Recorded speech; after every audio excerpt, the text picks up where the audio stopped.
немесе Айнұр Тұрсынбаевадай әпкесі болу керек деп. Көбінесе менің бүгінгі жеткен табысымды елдер солай қабылдайды да. Мына қазір Қазақстанның түкпір-түкпірінен қаншама қыз келіншектер келіп отыр. Басым көпшілігінің қазіргі мына эфирға шыққан мақсатымыз сол кісілердің бұл бизнесқа келіп, осы мына жерге келген барлық қыз келіншектердің айлығы 500 мың теңгеден жоғары, я? 500 мың теңге, ең азы міне 500 мың теңге. Осы деңгейге қалай жетті? Кім болды? Соны сіздермен бөлісіп кеткім келді.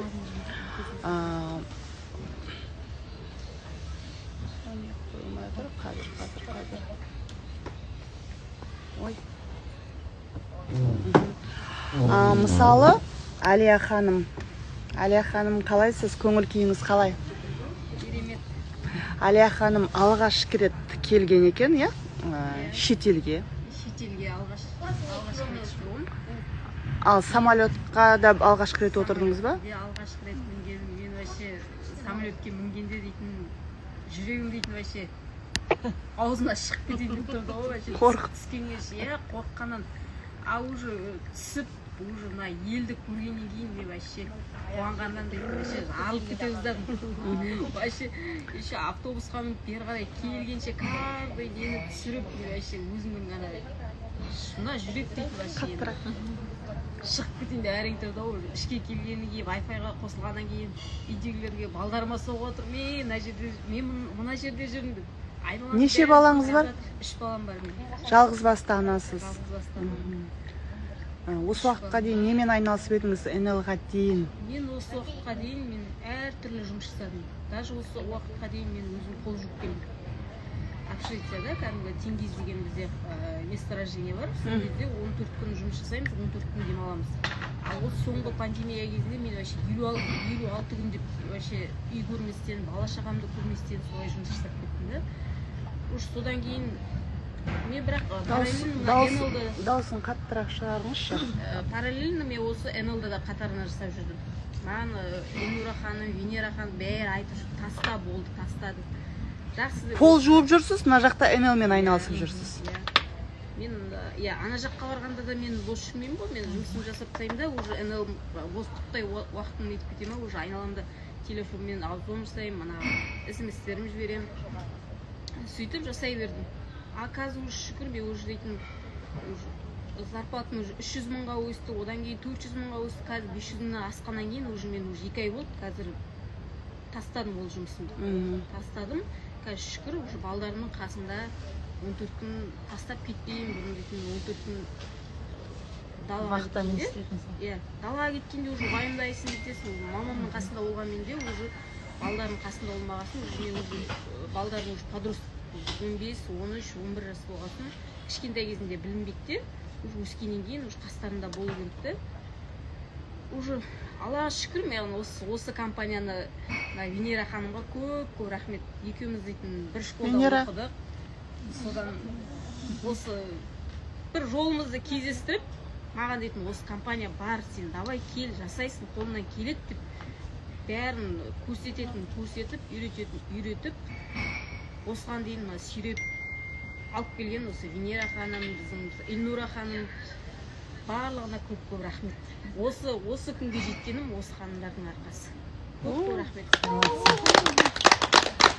Сіздің алдыңызда басыңызды иеміз, енді өте үлкен ерлік бұл.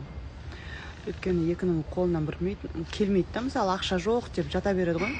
НЛ-ді айтпай қойып, мысалы пол жуғанға да тіпті ерінетін, оны намыс көретін адамдар бар. Қазақтың әйелдері мықты ғой.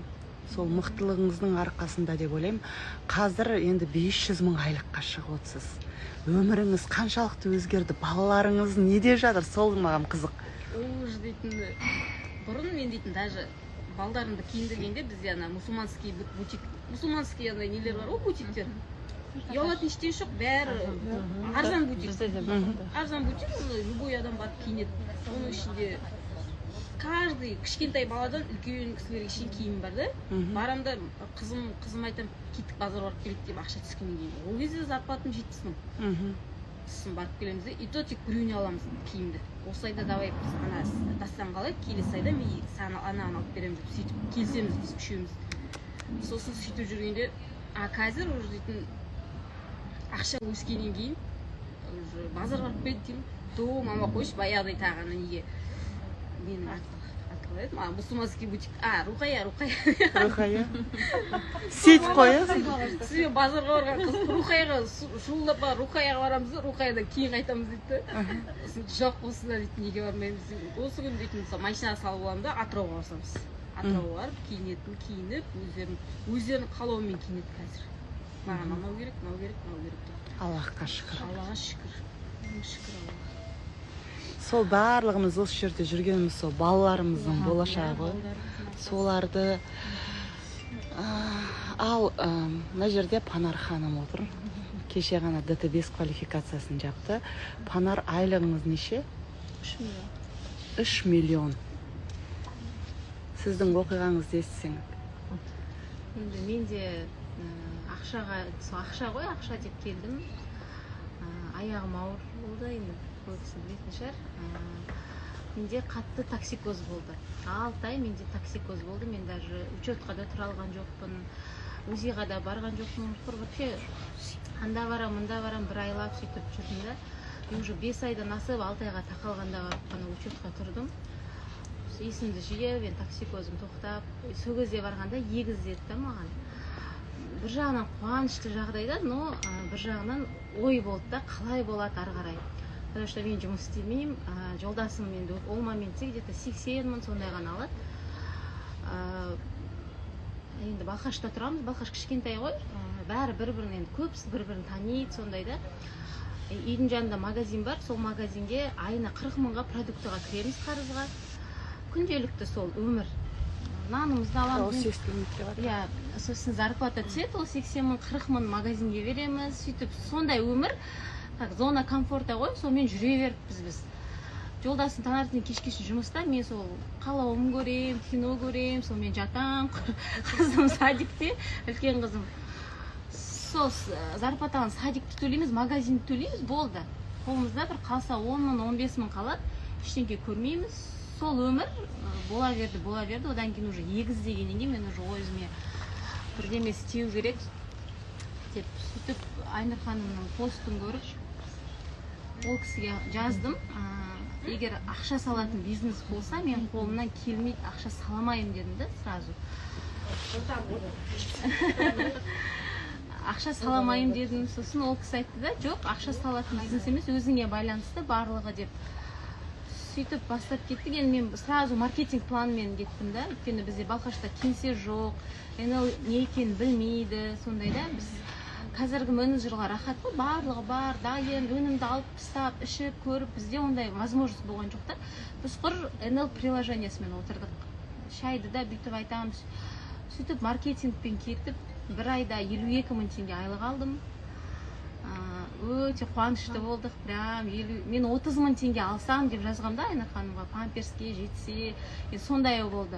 Мына жерде туған әпкемге отырмын, қазіргі тоже 500 мыңнан аса айлық алады. Тария, ДС квалификациясын жауып. Сол әпкеме жүгіріп бардым да, Айнұр ханымның аудиосын жіберемін, ол кісі халықтың адамы алдамайды, давай кірейік деп. Сол бұл да енді декреттегі ана ғой, кірсе кіре салады. Жаңағы 30 мың теңге артық болмай, памперсқа деп келіп, бүгінгі таңда миллионер болып отырмыз. 3 миллион айлық, қараңыздар. Памперсқа ақша табу үшін ғана келген ананың қазіргі айлығы. Балқаштан, даже біз Қарағандыға ол кезде бір жылда бір рет баратынбыз. Не то, что Алматы, Астананы айтпай қойын да, Қазақстан, Қарағандының өзіне бір ретка барып келетіміз да. Қазір біз сол НЛ-да қанша айдан кейін көшіп кеттім мен, бір 6-7 ай НЛ-да жұмыс жасағаннан кейін сразу Қарағандыға көшіп кеттік. Қазір үйді де алдық, НЛ компаниясының 13 миллионның машинасын тегін алдық. Вообще енді өміріміз өзгеріп кетті ғой. Осы балалардың несесі шығар, енді егізден дүниеге келгеннен кезден бастап, қазір уже 2 жарымда ешқандай да тарлық көріп жатқан жоқпыз, Аллаға шүкір. Аллахқа мың да бір шүкір. Тұрып жатқан сайын Айнұр ханым, Ардаша ханымға рахметімізді айтамыз. Действительно, жүре берсек, жүре береді екенбіз да. сондықтан қорықпаңыздар, бастаңыздар. Бұл бизнес басқа сетевойлардан өзгеше да, ақша салып керек емес, 0 теңгемен көтеріліп кетуге болады. Енді мен өзімнің бір дәлелі, мен даже активацияға ақша салмаған адаммын, барлығын заказбен сөйтіп жинаған адаммын. Бүгінгі таңда міне командаммен, лидерларыммен келіп отырмын Турцияға. Барлығы бізде енді менің жанымда қыздарым бірінші рет самолетқа отырып, бірінші рет шетелге келдік тоже. Рас бір сказкада жүрген сияқтымыз. Иә. Шынайы. НЛ жаңа өмір деп бекерден бекер айтпайды ғой. Енді басым көпшілігіміздің жалпы